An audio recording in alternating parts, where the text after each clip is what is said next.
오늘은 이사야 60장 1절부터 3절까지의 말씀입니다. 이사야 60장 1절부터 3절까지의 말씀. 찾으셨으면 제가 읽을 때 여러분들 눈으로 잘 따라 읽으시기를 바랍니다. 일어나라, 빛을 발하라. 이는 내 빛이 이르렀고 여호와의 영광이 내 위에 임하였음이니라. 보라, 어둠이 땅을 덮을 것이며 캄캄함이 만민을 가리려니와 오직 여호와께서 내 위에 임하실 것이며 그의 영광이 내 위에 나타나리니 나라들은 내 빛으로 왕들은 비치는 내 광명으로 나아오리라. 아멘. 우리 1절 말씀을 같이 한번 읽어볼까요? 1절 말씀이 오늘 본문의 핵심입니다. 이사야 60장 1절. 자, 같이 한번 읽겠습니다. 시작. 일어나라, 빛을 발하라. 이는 내 빛이 이르렀고 여호와의 영광이 내 위에 임하였음이니라. 아멘. 하나님 은혜와 사랑을 감사합니다. 귀한 주일을 우리에게 허락해 주시고 또 우리 하나님을 예배할 수 있으니 참 감사합니다. 코로나 상황이기 때문에 많은 분들이 함께하지는 못했지만 그래도 있는 곳에서 하나님을 예배할 수 있으니 감사하고 또 이렇게 예배 드릴 수 있는 자유가 있으니 감사합니다. 집중해서 예배 잘 드릴 수 있도록 도와주시고 우리의 예배를 통해서 하나님 영광 받으시고 우리 모두에게도 큰 은혜가 있는 그런 시간 되게 해 주시옵소서. 부족한 종 붙들어 주시고 하나님의 귀한 도구로 사용해 주시옵소서. 감사드리며 예수님의 이름으로 기도합니다. 아멘. 자리에 앉겠습니다. 오늘은 이사야 60장 1절부터 3절까지의 말씀을 본문으로 해서 일어나라, 빛을 발하라, 이런 제목으로 하나님 말씀 전하기를 원합니다. 오늘은 주일이기도 하지만 광복 76주년이 되는 날이기도 합니다. 광복이라고 하는 말의 의미는 빛을 도로 찾았다, 빛이 회복되었다, 그러한 뜻이지요. 우리나라는 일제 치하에서 35년간 암울한 세월을 보냈습니다. 말도 일본 말을 해야 했고 이름도 일본 이름으로 바꾸어야 했습니다. 남자들은 전쟁과 강제 노역에 끌려갔고 여자들은 일본 군인들의 성노예가 되었습니다. 일본 사람들은 우리에게 신사참배를 강요했고 우리의 종교의 자유를 말살했습니다. 그러다가 1945년 8월 15일에 광복을 맞이했지요. 어두웠던 이 땅에 빛이 다시 비치기 시작했습니다. 그래서 광복절은 우리 민족에게 대단히 중요한 그런 날입니다. 우리나라 근세사에 있어서 또 중요한 한 날이 있는데 그날은 1885년 4월 5일입니다. 이 날이 무슨 날인가 하면 아펜젤러 선교사님과 언더우드 선교사님이 우리나라에 들어오신 날입니다. 이 날을 기점으로 어두웠던 이 땅에 복음의 빛이 비치기 시작했습니다. 1885년 4월 5일 이분들이 들어온 그날은 마침 부활절이었습니다. 그날 아펜젤러 선교사님이 어떤 기도를 드렸는가 하면 이런 기도를 드렸습니다. 사망 권세를 이기고 부활하신 주께서 이 백성을 얽어맨 결박을 끊으시고 하나님의 자녀가 누리는 빛과 자유를 주옵소서. 이 어두운 이 땅에 하나님 빛을 비춰 주시옵소서. 그런 기도를 아펜젤러 선교사님이 제물포항에 도착하자마자 하나님께 드렸습니다. 그 당시 우리나라는 가난했고 무지했고 영적으로 대단히 어두웠습니다. 그런 우리나라에 선교사님들이 들어와서 학교를 세우고 병원을 세우고 교회를 세우면서 이 땅이 밝아지기 시작했습니다. 그러다가 1910년에 어떤 일이 일어나죠? 일본이 우리나라를 삼키는 그런 일이 일어났습니다. 그때부터 다시 이 나라는 어두워지기 시작했습니다. 어두워진 이 땅을 다시 밝히기 위해서 1919년 3월 1일에는 3.1운동이 일어났습니다. 3.1운동에 앞장섰던 지도자들 중에 기독교인들이 굉장히 많았습니다. 3.1운동 때 독립선언서에 서명했던 민족 대표 33인 중에 16명이 기독교인이었습니다. 당시 기독교인의 수는 우리나라 전체 인구의 1% 내지 1.5%에 불과했습니다. 그런데도 기독교인들이 이 땅의 지도자 역할을 하고 있다고 하는 사실이지요. 민족 대표 33인 외에도 이 나라의 독립과 건국을 위해서 애쓴 사람들의 상당수가 기독교인이었습니다. 초대 대통령 이승만을 위시해서 김구 선생, 안창호 선생 이런 분들이 다 기독교인이었습니다. 지금은 기독교인이 이 땅에 얼마나 살고 있느냐? 전체 인구의 20%가 기독교인입니다. 그때에 비하면 얼마나 수가 많이 늘었습니까? 3.1운동 그 당시에는 1%, 많아서 1.5%였어요. 근데 지금은 20%, 그전에는 좀 더 많았어요. 1970년대, 80년대에는 25% 정도였는데 조금 줄어서 지금은 한 20% 정도 됩니다. 그런데 수는 상당히 많은데 힘은 너무너무 없다고 하는 사실이죠. 지금의 한국 기독교는 머리카락 잘린 삼손과 같습니다. 등치는 큰데 힘이 없습니다.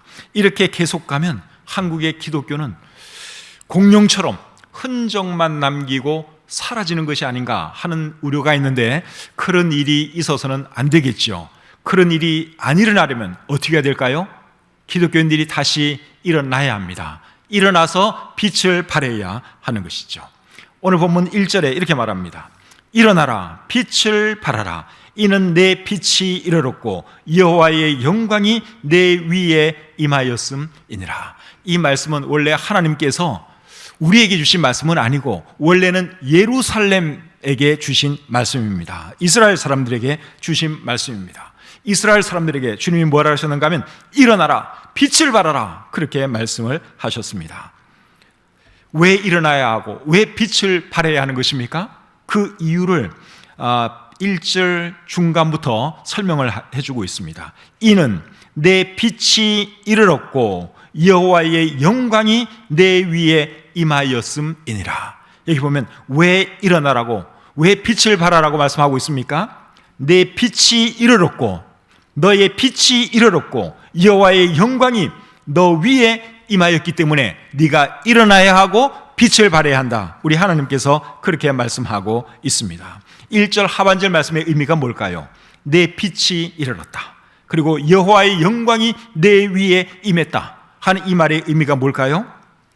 크게 세 가지 의미가 있습니다. 첫째는 유다가 바벨론으로부터 해방될 것이다 하는 이런 의미가 있고, 두 번째는 메시아가 오실 것이다 하는 의미가 있습니다. 그리고 세 번째는 이스라엘이 천년 왕국에서 완전히 회복될 것이다 하는 의미가 있습니다.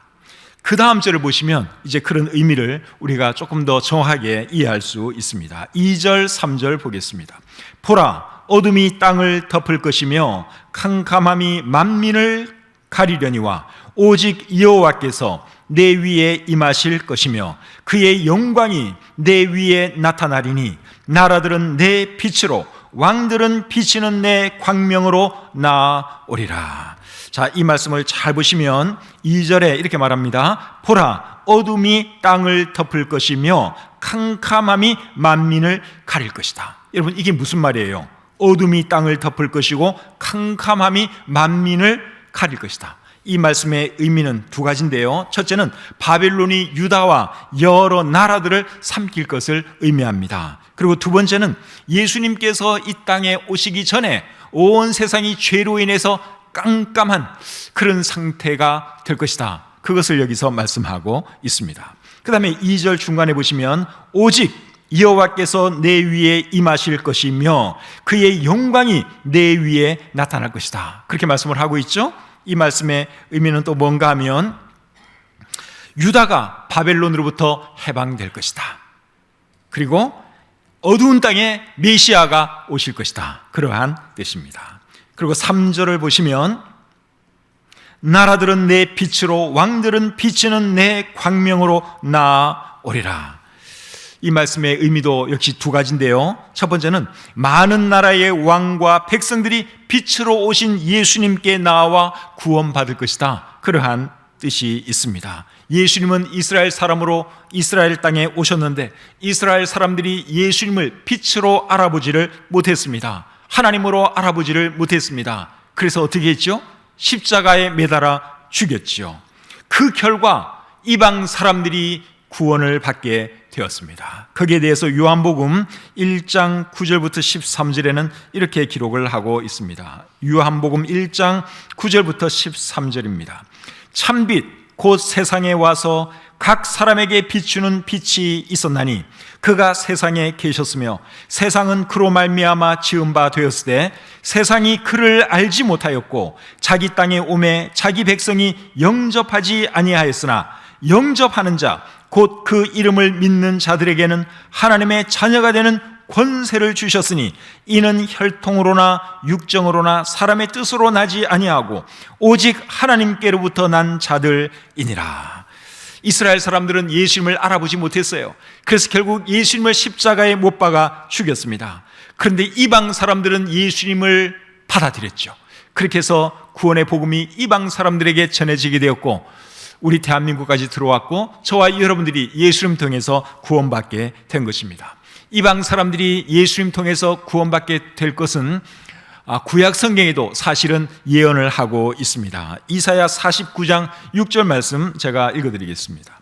이사야 49장 6절입니다. 중간에 보겠습니다. 중간부터. 내가 또 너를 이방의 빛으로 삼아 나의 구원을 베풀어서 땅끝까지 이르게 하리라. 하나님께서 메시아, 오실 메시아에 대해서 하시는 말씀입니다. 내가 너를, 메시아 너를 이방의 빛으로 삼아 나의 구원을 베풀어서 땅 끝까지 이르게 하리라. 원래 하나님의 계획은 이 복음이 이 세상 모든 사람들에게 전파되는 거였어요. 그래서 먼저는 이스라엘 사람들에게 왔는데 이스라엘 사람들이 배척했죠. 그리고 그것이 결국은 이제 이방 사람들에게까지 이렇게 전파되게 된 것입니다. 원래부터 하나님의 계획 속에 다 있었어요. 그러나 어쨌든 간에 하나님은 이런 놀라운 방법으로 복음이 이방 사람들에게도 전파되도록 그렇게 하셨지요. 3절 말씀의 두 번째 의미는 천년 왕국 때 이방 사람들이 하나님을 예배하기 위해서 예루살렘으로 올 것이다. 그러한 뜻입니다. 거기에 대해서는 이사야 2장 2절과 3절에 잘 기록이 되어 있죠. 이사야 2장 2절 3절 말씀 읽어드리겠습니다. 말이래 여호와의 전에 산이 모든 산 꼭대기에 굳게 설 것이요 모든 작은 산 위에 뛰어나리니 만방이 그리로 모여들 것이라. 많은 백성이 가며 이르기를 오라 우리가 여호와의 산에 오르며 야곱의 하나님의 전에 이르자. 그가 그의 길을 우리에게 가르치실 것이라. 우리가 그 길로 행하리라 하리니 이는 율법이 시온에서부터 나올 것이요 여호와의 말씀이 예루살렘에서부터 나올 것임이니라. 방금 읽은 이 말씀은 언제 이루어질 말씀인가 하면 천년 왕국 때 이루어질 말씀입니다. 지금은 이스라엘에 성전도 없고 이스라엘 사람들이 하나님을 제대로 섬기지도 않지요. 예수님을 믿지를 않지요. 그러나 천년 왕국 되면 이스라엘이 하나님을 잘 섬기는 그런 나라가 되어 있을 것입니다. 그리고 전 세계 사람들이 예루살렘 성전에 와서 하나님을 예배하게 될 것입니다. 천년 왕국 때 세워질 성전에 대해서는 에스겔서에 자세하게 기록이 되어 있습니다. 이제 오늘 이 본문의 의미는 여러분들이 대충 이해를 하셨죠? 이사야 60장 1절부터 3절까지의 의미는 대충 이해하셨으리라고 생각을 합니다. 저는 특별히 1절 말씀을 오늘 하나님께서 우리에게 주시는 말씀으로 받기를 원해서 이 말씀을 본문으로 택한 것입니다. 원래는 이스라엘에게 하신 말씀이에요. 근데 저는 이 말씀을 우리에게 적용해서 하나님께서 우리에게 하시는 말씀으로 받기를 원합니다. 이스라엘 사람들은 예수 그리스도를 배척했지만 우리는 예수님을 받아들임으로 우리가 빛의 자녀가 되었습니다. 빛의 자녀가 되었으면 빛의 자녀답게 살아야 하겠죠? 어떻게 사는 것이 빛의 자녀답게 사는 걸까요? 에베소서 5장에 있는 말씀을 통해서 제가 세 가지를 말씀드리기를 원합니다. 첫째는 착하고 의롭고 진실해야 합니다. 에베소서 5장 8절과 9절 말씀 보겠습니다. 너희가 전에는 어둠이더니 이제는 주 안에서 빛이라. 빛의 자녀들처럼 행하라. 빛의 열매는 모든 착함과 의로움과 진실함에 있느니라. 전에는 우리가 어둠이었지만 이제는 빛의 자녀가 되었습니다. 빛의 자녀들은 어떻게 살아야 되느냐? 모든 착함과 의로움과 진실함에 있다, 그렇게 말씀하고 있죠.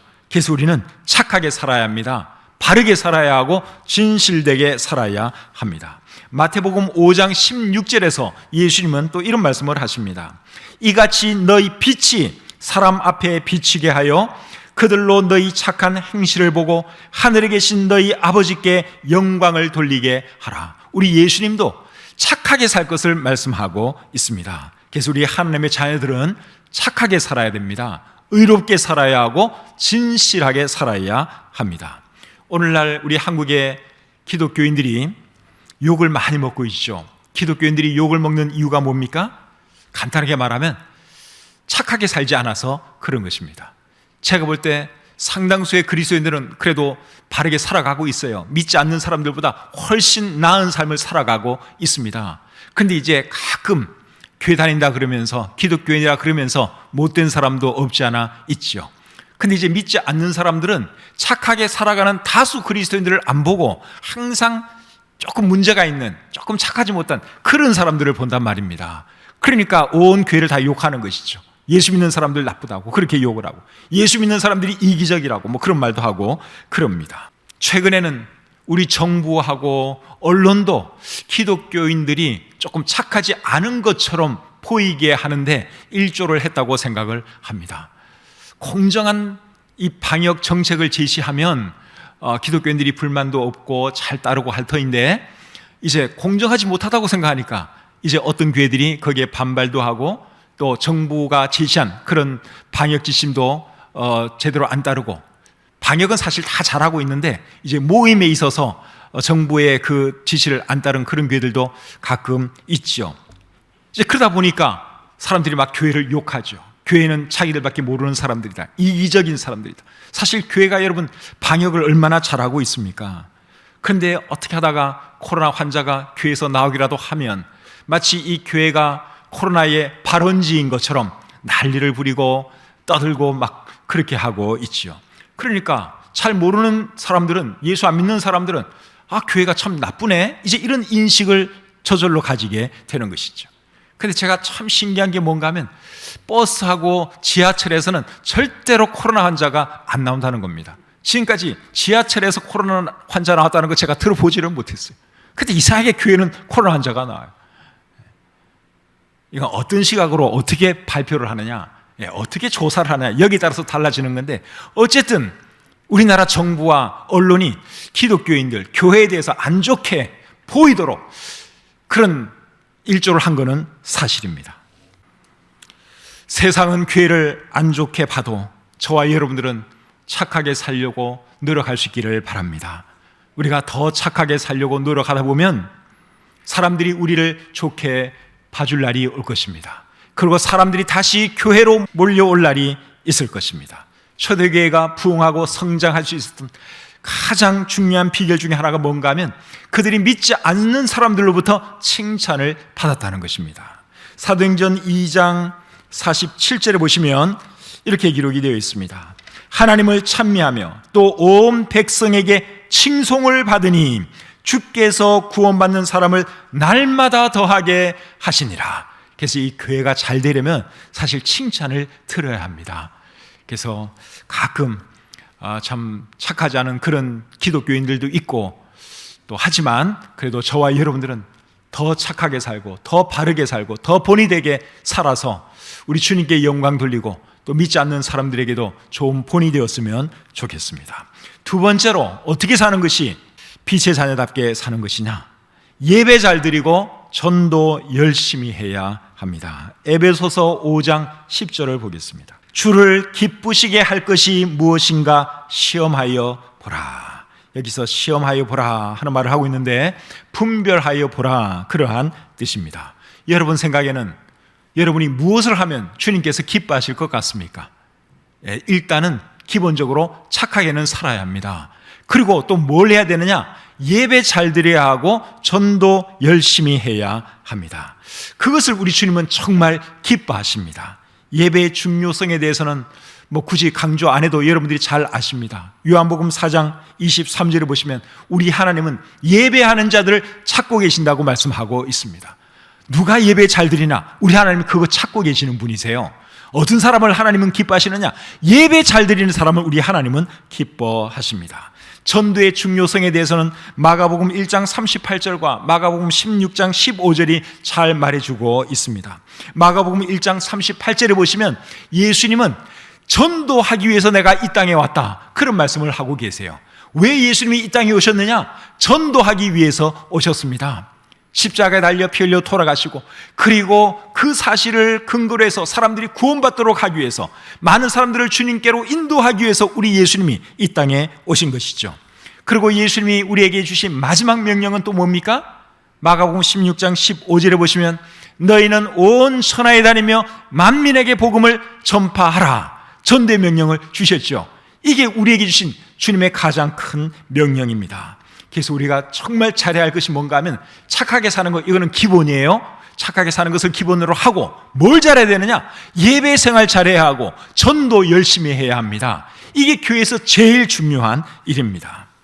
지금 코로나 때문에, 더 정확하게 말하면 행정명령 때문에 예배 제대로 드릴 수 없고, 또 전도도 마음대로 할 수 없는 그런 상황이 되었습니다.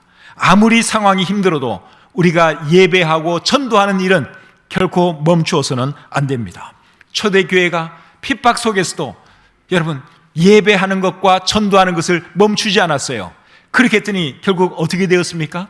여러 지역으로 복음이 전파되는 그런 놀라운 일이 일어났지요. 이곳에서 복음 못 전하게 하면 저곳에 가서 복음 전하고, 여기서 예배 못 드리게 하면 저기서 예배 드리고, 그런 식으로 해서 계속 초대교회 성도들이 옮겨가며 예배 생활을 하고 전도 생활을 했어요. 그렇게 해서 수많은 지역에 복음이 전파되었고, 많은 사람들이 주님께로 돌아오게 된 것이죠. 그 기록이 사도행전 전체의 기록입니다. 저는 지금의 이 코로나 상황이 우리에게도 그런 계기가 되었으면 좋겠습니다. 물론 다 모여서 예배 못하는 이런 아쉬움이 정말 큽니다. 그리고 지나친 행정명령을 내린 정부에 대해서도 제가 불만이 솔직히 말해서 있습니다.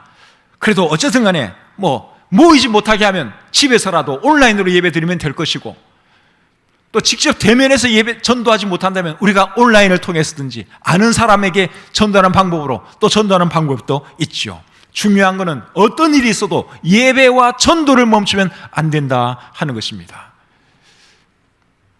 옛날 기독교인들은 핍박이 너무너무 심하다 보니까, 로마 정부의 핍박이 너무너무 심하다 보니까 땅 위에서 예배드리지 못하고 땅 속으로 기어 들어갔어요. 카타콤, 그러니까 지하 무덤입니다. 지하 무덤에 들어가서 몰래 숨어서 예배를 드렸습니다. 터키에도 그런 곳이 있고, 온 세계에 여러분 지하 도시들이 상당히 많아요. 그런 곳에서 기독교인들이 예배 생활을 꽤 오랫동안 했다고 하는 사실입니다. 그래서 우리도 여러분 방법은 바꿀 수 있어요. 누르면 어떻게 하겠습니까? 힘없는 우리는 눌릴 수밖에 없고, 그러나 방법을 찾아서라도 예배는 드려야 하는 것이고 전도는 해야 하는 것이죠. 그렇게 할 때 하나님의 교회는 계속 부흥할 것이고 영혼들이 구원받는 놀라운 역사가 일어나게 될 것입니다. 세 번째로, 빛의 자녀들은 어떻게 살아야 하는가 하면 어둠에 속한 사람들을 깨우치면서 살아야 합니다. 에베소서 5장 11절 12절 말씀 보겠습니다.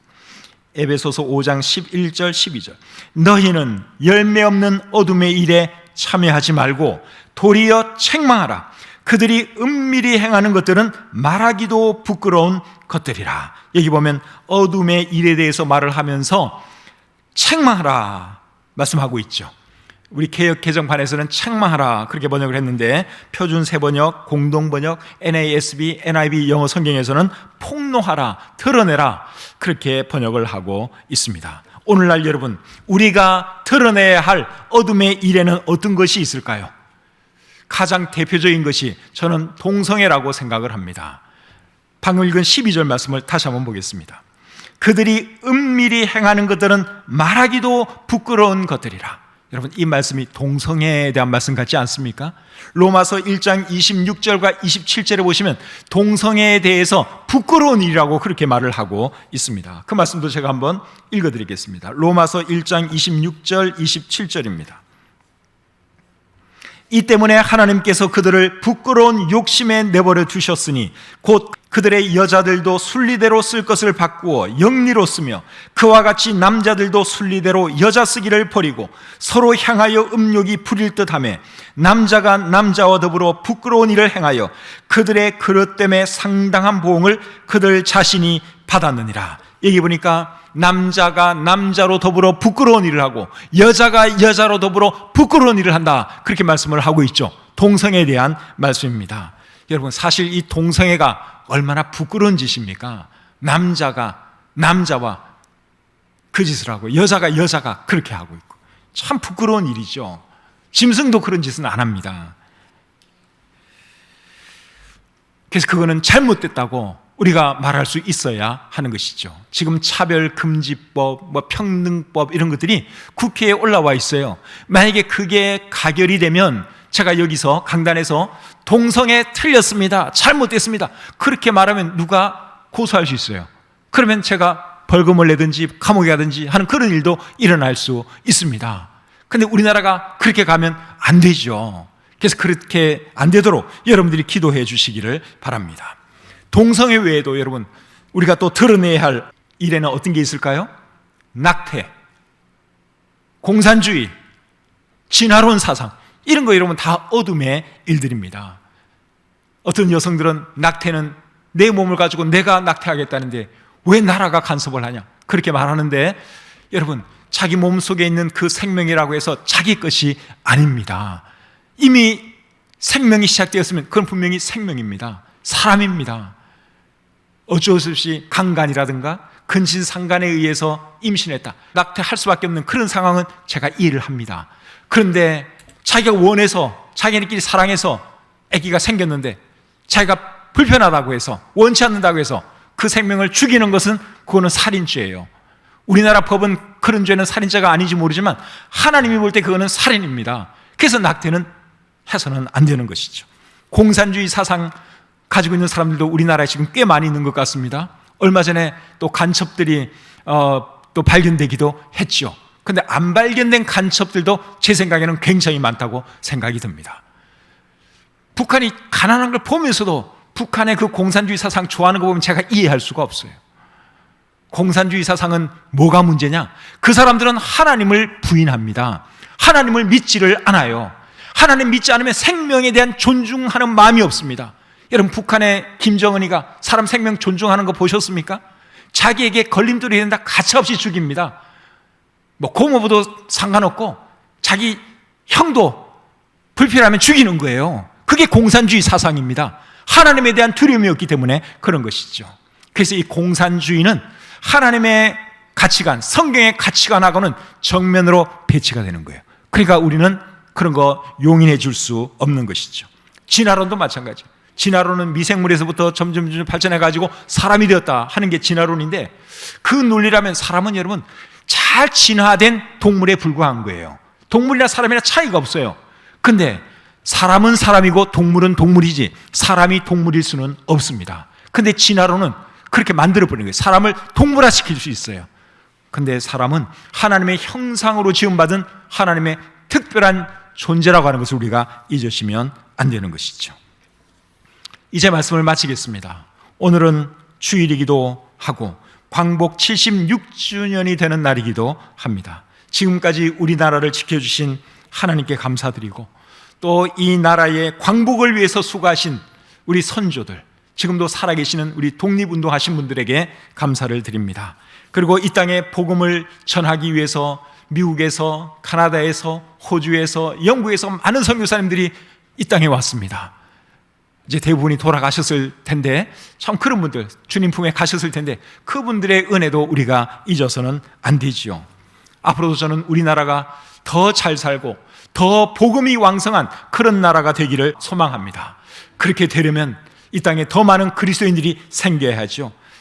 이 나라, 이 백성이 더 주님을 신실하게 잘 섬겨야 합니다. 무엇보다도 우리 그리스도인들이 빛된 삶을 살아야 합니다. 에베소서 5장 14절에 이렇게 말씀하고 있습니다. 그러므로 이르시기를 잠자는 자여 깨어서 죽은 자들 가운데서 일어나라. 그리스도께서 너에게 비추이시리라. 잠자는 영혼들 계십니까? 잠자는 그리스도인들 계십니까? 일어나시기를 바랍니다. 그리고 빛을 발하시기를 바랍니다. 우리 스스로는 빛을 발할 수 없어요. 우리는 자체 발광체는 아니고 하나님의 빛을 받아서 그 빛을 우리가 사람들에게 전해야 하는 것입니다. 그리스도께서 너에게 비추시라. 그리스도께서 지금 우리를 비추고 있어요. 우리는 그 빛을 받아서 어두운 이 세상에 비추고 살아갈 수 있기를 바랍니다. 에베소서 5장 14절과 이사야 60장 1절 말씀이 많이 비슷하지요. 우리 이사야 60장 1절 말씀 다시 한번 같이 읽고 말씀을 마치겠습니다. 이사야 60장 1절입니다. 시작. 일어나라, 빛을 발하라. 이는 내 빛이 이르렀고 여호와의 영광이 내 위에 임하였음이니라. 아멘. 기도하겠습니다. 하나님, 어두웠던 이 땅에 복음의 빛을 비춰주시고 예수 그리스도의 복음을 통해서 우리가 구원받고 또 하나님의 은혜로 이 나라가 이만큼 잘 살게 된 것 참 감사합니다. 오늘 광복절을 맞이하여 하나님께서 이 나라에게 베푸신 그 은혜를 다시 한번 생각해 봅니다. 하나님께서 귀한 지도자들을 이 땅에 세워주셨고 또 그들을 통해서 이 나라를 이만큼 참 일으켜주신 것 참 감사합니다. 하나님, 앞으로도 우리나라를 기억해 주시고 주님 오실 때까지 자유민주주의 국가로서 마음껏 복음 전하고 또 세계 선교에도 크게 쓰임받는 우리 조국 대한민국이 되게 해 주시옵소서. 이 나라를 이끌어가고 있는 대통령과 모든 정치 지도자들에게 함께 해주시고 또 이 나라의 경제를 책임지고 있는 모든 기업인들과 모든 지도자들 위에도 하나님께서 나라 사랑하는 마음, 하나님 두려워하는 마음 갖게 하셔서 참 이 나라를 위해서 더 크게 기여할 수 있는 모든 분들 되게 해 주시옵소서. 무엇보다도 우리 그리스도인들 한 사람 한 사람의 삶이 참으로 중요하다는 것을 우리 그리스도인들이 깨닫게 하시고 정말 이 땅의 빛과 소금으로 신실하게 살아감으로 이 나라에 희망이 있고 장래가 있을 수 있도록 하나님 도와주시옵소서. 주신 말씀을 감사드리며 예수님의 이름으로 기도드립니다. 아멘.